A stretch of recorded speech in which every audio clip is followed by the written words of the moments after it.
आज हम डिस्कस करेंगे चैप्टर 11 बैलेंस ऑफ पेमेंट्स। इसके अंदर क्या क्या पॉइंट्स कवर होंगे? Meaning of BOP, components of BOP, categories of BOP, BOP disequilibrium and equilibrium, causes of adverse BOP, measures to correct disequilibrium. ये दोनों टॉपिक बहुत इंपॉर्टेंट है।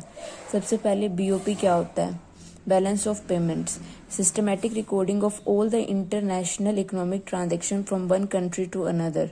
इसका मतलब है एक सिस्टमैटिक रिकॉर्ड रखना सब इंटरनेशनल ट्रांजैक्शन जो भी एक कंट्री के अंदर दूसरी कंट्री के अंदर हो रही है, किस किस के बीच में होती है, रेजिडेंट ऑफ वन कंट्री और रेजिडेंट ऑफ अनदर कंट्री। जैसे कि ये इंडिया है और ये श्रीलंका है। यहाँ पे भी कुछ लोग रहते हैं जिन्हें हम रेजिडेंट ऑफ इंडिया कहते हैं, यहाँ कुछ लोग रहते हैं जिन्हें हम रेजिडेंट ऑफ श्रीलंका कहते हैं। अब हमने यहाँ से कुछ परचेज किया तो हमने उसके बदले में यहाँ पे रुपए पे कर दिए। अब ये जो इकोनॉमिक ट्रांजेक्शन हुई है, ये जो इकोनॉमिक ट्रांजेक्शन है जिसमें हमने इनको रुपए पे करें, और अगर हम इसको अच्छे से नोट कर ले, एक रिकॉर्ड बना ले, तो ये हमारा बीओपी होगा, systematic record of all the international economic transaction from one country to another country between resident of India and resident of Sri Lanka is called BOP. I hope BOP समझ में आ गया होगा। अब हम पढ़ेंगे the monetary transactions related to BOP. ये basically 4 transactions है, लेकिन हमने इसको 5 में डिवाइड किया ताकि आप इजीली पढ़ सको। ये जो 5 ट्रांजैक्शंस है, मतलब ये पूरे चैप्टर का बेसिक है। अगर ये 5 आपको अच्छे से समझ में आ गई तो पूरा चैप्टर इजीली कवर हो जाएगा। आगे हम पढ़ेंगे करंट अकाउंट, कैपिटल अकाउंट, इन सब के अंदर यही चीजें हैं जो उसके अंदर डिवाइडेड है। अगर ये अभी समझ में आ गई तो आगे ये चीज समझ में आ जाएगी। Number first, export and import of goods. Number second, export and import of services. Number third, international sale and purchase of financial assets. Number fourth, international sale and purchase of real assets. Number fifth, unilateral transfer. अब unilateral transfer क्या होता है? मतलब एक तरफा transfer. Suppose करो कि आपका कोई भाई यूएसए रहता है और वो आपको यहाँ वहाँ से मनी ट्रांसफर कर रहा है, तो उसके बदले में आप कुछ दे नहीं रहे, बस उसको ले रहे हो, तो वो वन साइडेड है। जैसे मैंने आपको कुछ गिफ्ट किया तो उसके बदले में मैं कुछ आपसे ले नहीं रही, तो वो वन साइडेड है। तो इन ऐसे ट्रांसफर्स को हम यूनिलैटरल ट्रांसफर कहते हैं। International sale and purchase of real assets. Real assets कौन सी? जैसे लाइक प्लांट एंड मशीनरी, इनको हम कैपिटल ट्रांसफर भी कहते हैं। जैसे कि इंडिया ने श्रीलंका को कोई प्लांट एंड मशीनरी ट्रांसफर करी है, कोई अपना प्लांट लगा दिया श्रीलंका ने इंडिया में आके, या किसी कोई भी ऐसे, जैसे एप्पल ने अपना कोई प्लांट लगा दिया यहाँ पे आके, तो वो हो गया international sale and purchase of real assets. मतलब अपनी ओनरशिप भी ट्रांसफर कर दी, तो ट्रांसफर ऑफ ओनरशिप इसके अंदर इंक्लूडेड होगा। Number third, international sale and purchase of financial assets. जैसे कि इसके अंदर हम बात करेंगे स्टॉक्स एंड बॉन्ड की। जैसे अब हमारे पास आती है, अब जैसे कि ये इंडिया है, मेरी ड्राइंग के ऊपर मत जाना, ये इंडिया है और ये यूएसए है, यूएसए और ये इंडिया। अब हमने जियो का नाम तो सुना ही है, जियो, ठीक है। यहाँ फेसबुक, अब फेसबुक ने जियो के अंदर 9.99% के शेयर्स लिए हैं। तो इसका मतलब क्या है कि यूएसए के एक रेजिडेंट ने इंडिया के एक रेजिडेंट के अंदर अपने सेल करी है फाइनेंशियल एसेट्स। क्या? स्टॉक्स, बॉन्ड, शेयर्स, ये सब चीज़ें। तो इसी को कहते हैं कि मतलब international sale and purchase of financial assets. जब 2 डिफरेंट कंट्रीज के अंदर फाइनेंशियल एसेट्स के अंदर सेल और परचेज होती है। Okay, number second, I hope ये तीनों बच्चे समझ में आ गए होंगे। Number second, export and import of services. इसके अंदर क्या होता है, कोई भी अगर आप इंडिया में कोई सर्विस आप श्रीलंका में दे रहे हो, या श्रीलंका की कोई सर्विसेज आप इंडिया में दे रहे हो, तो हम बोलते हैं कि export and import of services. ये इनविजिबल ट्रेड होता है, क्योंकि सर्विसेज कभी भी दिखती नहीं है। जैसे कि कॉल सेंटर्स हो गए, जो कॉल सेंटर्स हैं वो अपनी सर्विसेज बाहर कंट्री में भी प्रोवाइड करती है और विद इन द कंट्री भी प्रोवाइड करती है। अगर वो विद इन द कंट्री करती है तो वो इंडिया के अंदर ही होगा, अगर वो आउटसाइड द कंट्री करती है तो वो एक्सपोर्ट और इम्पोर्ट होगा सर्विसेज का, ठीक है। और number first, export and import of goods, मतलब कि अब गुड्स की एक्सपोर्ट और इम्पोर्ट, अब इट इज़ कॉल्ड मर्चेंडाइज और विजिबल ट्रेड। जो गुड्स होते हैं वो इजीली विजिबल होते हैं, देख सकते हैं, छू सकते हैं, क्योंकि जो गुड्स और अगर गुड्स को हम इंडिया की गुड्स को हम एक्सपोर्ट करते हैं श्रीलंका में और श्रीलंका की गुड्स को इम्पोर्ट करते हैं इंडिया में, तो इसको बोलेंगे export and import of goods basically. अब हम फिर से डिस्कस कर रहे हैं एक बार ताकि क्लियर हो जाए सारे कॉन्सेप्ट। एक्सपोर्ट और इम्पोर्ट ऑफ गुड्स के अंदर जो भी गुड्स का एक्सपोर्ट इम्पोर्ट होता है आउटसाइड द कंट्री और विद इन द कंट्री, अगर विद इन द कंट्री होता है तो ठीक है, अगर आउटसाइड द कंट्री होता है तो उसके अंदर अगर इंडिया से श्रीलंका के अंदर एक्सपोर्ट हो रहा है और श्रीलंका से कुछ इंडिया के अंदर एक्सपोर्ट हो रहा है तो एक्सपोर्ट ऑफ गुड्स होगी। और next export and import of services.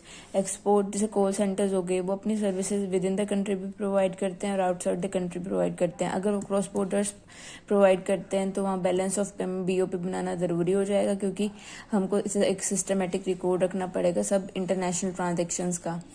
International sale and purchase of financial asset, अगर कोई भी फर्म या कोई भी रेजिडेंट ऑफ अनदर कंट्री हमारे कंट्री के अंदर कुछ भी शेयर स्टॉक बॉन्ड्स के अंदर पैसा लगाता है, कोई भी फाइनेंशियल एसेट्स के अंदर पैसा लगाता है, तो वो ट्रांजैक्शन इसमें इंक्लूड होगी।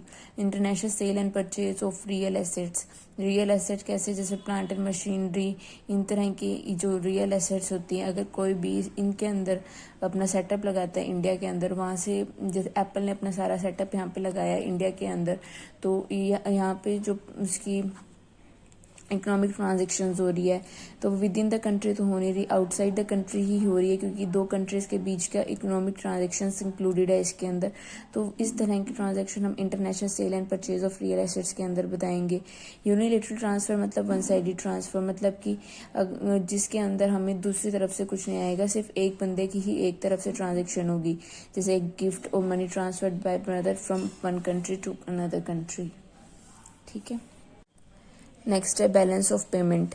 बैलेंस ऑफ पेमेंट के अंदर दो चीज़ें आपने अकाउंट्स में पढ़ी होगी, डेबिट क्रेडिट। डेबिट के अंदर क्या होता है, सब पेमेंट सिस्टम, और क्रेडिट के अंदर सब रिसिप्ट सिस्टम। तो ये डेबिट है, ये क्रेडिट है। अगर हमारा पैसा आता है, जैसे हमने कुछ गुड्स एक्सपोर्ट करी है, उसके बदले में हमारा पैसा आएगा तो वो इनफ्लो में आएगा, इनफ्लो होगा गुड्स का, तो वो क्रेडिट के अंदर शो होगा। अगर हमने कुछ गुड्स इंपोर्ट करी है, मतलब हमने कुछ गुड्स ली हैं, उसके बदले हमें पैसे देने पड़ रहे हैं, तो वो आउटफ्लो होगा।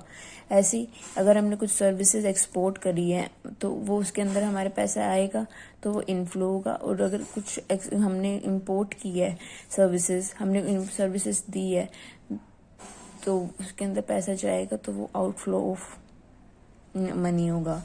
तो यही होता है, डेबिट के अंदर आउटफ्लो होता है और क्रेडिट के अंदर इनफ्लो आता है। अब तीन चीज़ें होती है, एक तो आपने पढ़ा ही होगा, अगर जैसे कि ये एक लेजर है टी शेप, इसके अंदर अगर हमने यहाँ पे कुछ आइटम्स लिख दी, यहाँ पे कुछ आइटम्स लिख दी, यहाँ कुछ आइटम्स लिख दी, यहाँ कुछ आइटम्स लिख दी, अगर इन दोनों के बैलेंस इक्वल है तो मतलब ये बैलेंस इक्वल है, इक्वल।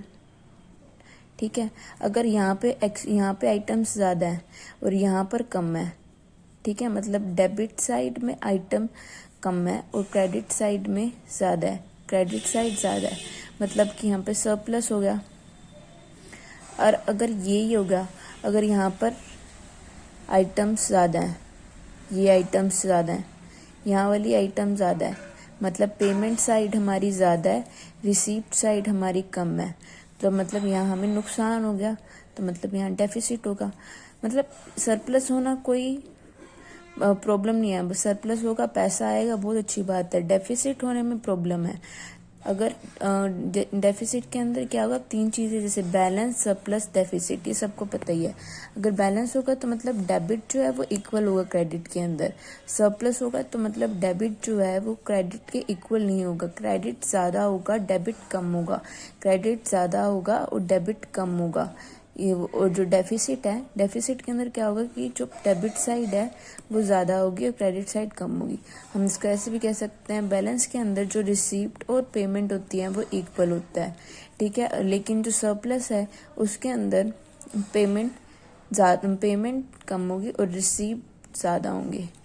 ठीक है, ठीक है, अपना हमारा खर्चा कम लग रहा है, हमें चीज़ें ज़्यादा मिल रही है, तो इससे हमें सरप्लस है, हमारा फ़ायदा ही फ़ायदा है। ठीक है, और डेफिसिट के अंदर क्या है, पेमेंट हमारी ज़्यादा लग रही है, मतलब पेमेंट ज़्यादा है और रिसीप्ट हमें कम है। मतलब वही चीज़ें जैसे 100 की चीज़ है, अभी हमें 100 की चीज़ है, वो हमको 1000 की मिल रही है। ठीक है, ठीक, ले हम सेटिस्फाई हैं क्योंकि ये चीज़ इतने की ही मिलती है। वह बाहर हमें वो 1200 की मिल रही है, तो हमें तो फ़ायदा ही है कि हमें 1000 की मिल रही है। लेकिन यही अगर यही चीज़ हमें 10,000 की मिल रही हो और क्या 100 की चीज़, तो इसमें हमारे डेफिसिट है, क्योंकि रिसीव तो हम 100 की ही कर रहे हैं लेकिन पेमेंट हमें ज़्यादा की करनी पड़ रही है उसी चीज़ की, तो ये डेफिसिट होगा। अब हम डिस्कस करते हैं कंपोनेंट्स ऑफ बीओपी। अब क्या क्या कंपोनेंट्स है बीओपी के, ये बहुत इम्पोर्टेंट है। ये भी कई बार एग्जाम्स में सीधे ही पूछ लेते हैं, discuss about current account and capital account transaction और difference between capital and current account transactions. और तो हम इसको ब्रीफली पढ़ते हैं। करंट अकाउंट के अंदर क्या है, records all economic international transactions related to exports. Exports को हम एक्स से डिनोट करते हैं, ई से डिनोट नहीं करते। इम्पोर्ट्स को हम एम से डिनोट करते हैं, आई से नहीं करते। आई इन्वेस्टमेंट का पार्ट होता है। Of goods and services, unilateral transfers and international income. Current account के अंदर दोबारा पढ़ते हैं। Records all the economic international related to the exports imports of goods and services, unilateral transfer and international income. मतलब current account के अंदर जितने भी इकोनॉमिक ट्रांजेक्शन्स होंगी एक्सपोर्ट से रिलेटेड, चाहे वो एक्सपोर्ट ऑफ गुड्स हो, चाहे सर्विसेज हो, चाहे इम्पोर्ट ऑफ गुड्स हो, चाहे सर्विसेज हो, जो भी यूनिलेटरल ट्रांसफर्स होंगे और जो भी इंटरनेशनल इनकम होंगी, वो सब इंटरनेशनल इनकम, चाहे पेमेंट हो चाहे रिसीप्ट हो, सब इस करंट अकाउंट के अंदर इंक्लूड होगा। अब कैपिटल अकाउंट क्या कहता है, it record all the international economic transactions related to change in assets, both physical, financial and physical. अब ये रिकॉर्ड करती है सारी इंटरनेशनल ट्रांजेक्शन जो एसेट्स से रिलेटेड हो। रियल एसेट्स हमने पढ़ा था ना, एसेट्स से रिलेटेड हो, चाहे वो फाइनेंशियल हो चाहे वो फिजिकल एसेट्स हो। अब हमने पीछे भी पढ़ा था फिजिकल एसेट्स कौन सी होगी, जैसे प्लांट एंड मशीनरी होगा। Financial assets shares, stock, bonds, ये इन सब चीज़ों से रिलेटेड। तो it record all the international economic transactions related to change in assets, both physical and financial. फिर से इस डेफिनेशन को गो थ्रू करते हैं, करंट अकाउंट और कैपिटल अकाउंट को। बच्चों ये समझना बहुत इम्पोर्टेंट है। Current account record all the economic international related to exports, imports of goods and services, unilateral transfers and international income। Current account record रखती है सब ट्रांजेक्शन्स का जो एक्सपोर्ट से रिलेटेड हो, इम्पोर्ट से रिलेटेड हो, थर्ड यूनिलेटरल ट्रांसफर हो, फोर इंटरनेशनल इनकम हो। चार चीज़ें ध्यान देने करंट अकाउंट के अंदर, export of goods and services हो, second import of goods and services हो, तीसरा unilateral transfer, fourth international income. अगर ये चारों चीज़ें किसी के अंदर कवर हो रही है तो वो करंट अकाउंट के अंदर कवर होगी। ठीक है, कैपिटल अकाउंट के अंदर कैपिटल अपने नाम से जाहिर है कि इसके अंदर एसेट्स होंगी। अब एसेट्स चाहे फाइनेंशियल हो चाहे फिजिकल, दोनों इसके अंदर रिकॉर्ड होंगी। अगर फाइनेंशियल एसेट्स हैं जैसे शेयर, स्टॉक, बॉन्ड्स हैं, इनके बीच में कोई ट्रांजेक्शन हो रही हैं तो ये कैपिटल अकाउंट में आएगी। अगर फिजिकल भी कोई ट्रांजेक्शन के अंदर कुछ भी सेल परचेज हो रही है तो वो भी कैपिटल अकाउंट के अंदर आएगी। अब हम आगे गो थ्रू करते हैं। अब क्या है, जैसे सपोज कर रहे हैं, ये आपको इजीली समझ में आ जाएगा। ये डेबिट साइड मतलब पेमेंट साइड, क्रेडिट साइड मतलब रिसीव्ड साइड। अब number first, export of goods, ये मतलब रिसीव्ड, इसके अंदर आएगा, इसके अंदर जाएगा, इसके अंदर आएगा, इसके अंदर जाएगा। तो इसके एक्सपोर्ट ऑफ गुड्स, हमने गुड्स को एक्सपोर्ट किया, बदले में पैसे आए। एक्सपोर्ट ऑफ सर्विसेज, हमने सर्विसेज को एक्सपोर्ट किया, बदले में पैसे आए। हमने गुड्स को इंपोर्ट किया तो हमारे तरफ से पैसे गए। हमने वो सर्विसेज को इंपोर्ट किया, मतलब हमारे यहाँ से पैसे गए। अब क्या यूनिलेटरल ट्रांसफ़र रिसीप्ट्स होंगी, तो इसके अंदर क्रेडिट साइड में आएगी, क्योंकि इसके अंदर रिसीप्ट साइड है। Unilateral transfer payments debit side में, इंटरनेशनल फ्रॉम इनकम पेमेंट्स यहाँ आएंगी, इंटरनेशनल रिसीप्ट्स इस तरफ आएंगे। अब करंट अकाउंट के अंदर मैंने पहले ही कहा था कि 4 चीज़ें मेन होगी, exports, imports of goods and services, unilateral transfer और इंटरनेशनल इनकम्स। तो ये इसके पार्ट हैं। अब नेक्स्ट है, अब इस साइड के अंदर अगर हमने किसी को लोन, कोई भी लोन लिया है, हमने कोई भी बोरोइंग ली है, लोन लिया है, मतलब हमने कोई भी बोरोइंग लोन लिया है, तो वो क्रेडिट साइड में शो होगी। अगर हमने किसी को लोन दिया है तो वो इस साइड शो होगी। अगर हमने कोई भी एसेट परचेज करी है, किसी भी एसेट्स को परचेज किया है, हमने उनको पैसे मतलब इधर से पैसा गया तो वो डेबिट साइड में। अगर हमने कोई भी एसेट्स की सेल करी है तो मतलब कि हमारे पास पैसा आएगा, तो वो क्रेडिट साइड में। अगर हमने कोई लोन ले रखा था, उसकी रीपेमेंट करी है, तो वो डेबिट साइड में। अगर कोई कैपिटल मतलब कोई फ्यूचरिस्टिक कैपिटल रीपेमेंट, मतलब कोई फ्यूचरिस्टिक रीपेमेंट होती है, फ्यूचर में हमें मिलना था अब मिल गया हमें, तो ये कैपिटल रीपेमेंट्स होंगे। ठीक है, अब वापस से एक बार गो थ्रू करते हैं। Components of BOD: number 1 current account, number 2 capital account. Current account record all the economic international related to exports, import of goods and services, unilateral transfers and international income. Capital account, it record all the international economic transactions related to change in assets, both financial and physical.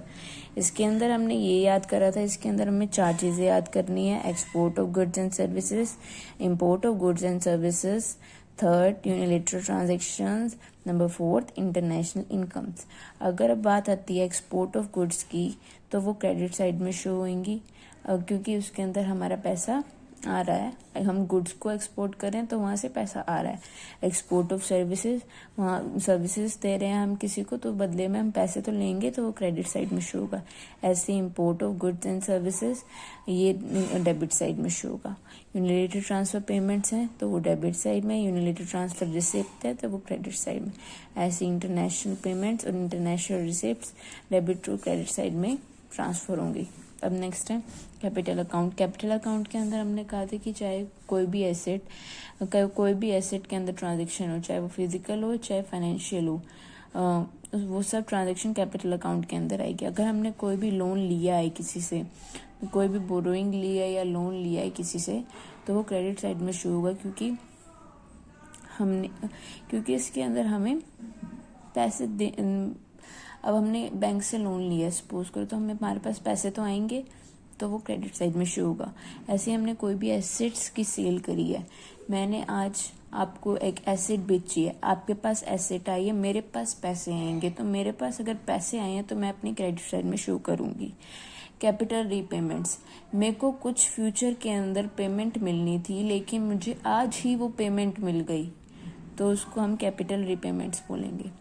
अगर हम अब debit side की पे चलते हैं, इसके अंदर क्या है, जैसे लोन हमने किसी को दिया है, अब मैंने आपको लोन दिया है, मेरी तरफ से पैसे गए हैं, चाहे वो मुझे फ्यूचर में मिले उसकी रीपेमेंट, लेकिन अभी तो मेरे तरफ से गए, तो वो डेबिट साइड में आएगा।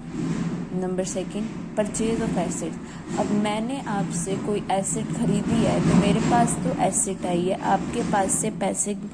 आपके पास पैसे आए हैं, तो आप अपने उसके अंदर क्रेडिट के अंदर शो करोगे, मैं इसमें डेबिट के अंदर शो करूँगी। रीपेमेंट ऑफ लोन, अगर हमने किसी भी लोन की रीपेमेंट करी है, जैसे कोई रीपेमेंट की बात आ गई, चाहे कोई इंस्टॉलमेंट्स पे करने की बात आ गई, तो वो सब इसमें शो करेंगे। जैसे कि मैंने एक मोबाइल लिया, उसमें मैंने क्या किया कि 2 तो डाउन पेमेंट कर दी, कि इन 3,000 की तो मैंने डाउन पेमेंट कर दी, बाकी की मैंने इंस्टॉलमेंट्स में कर दिया कि हाँ मैं इस महीने 1,000 चुका दूंगा, इस महीने मैं 1,000, इस महीने मैं 2,000, इस महीने मैं 3,000, ऐसे करके मेरा टोटल मोबाइल का मैं पूरा पे कर दूंगा। ठीक है, अब हमने ये तो पे कर दी। अब बात आई रीपेमेंट ऑफ मोबाइल की तो फिर अब अगर 1,000 रुपये हम अब पे कर रहे हैं, तो मतलब हमारी तरफ से 1000 रुपये जा रहे हैं तो वो हम इसमें शो करेंगे, क्योंकि चाहे वो इंस्टॉलमेंट हो चाहे कोई सी भी लोन की पेमेंट हो, अगर हमारी तरफ से पैसा जा रहा है तो हम डेबिट साइड में शो करेंगे। ठीक है।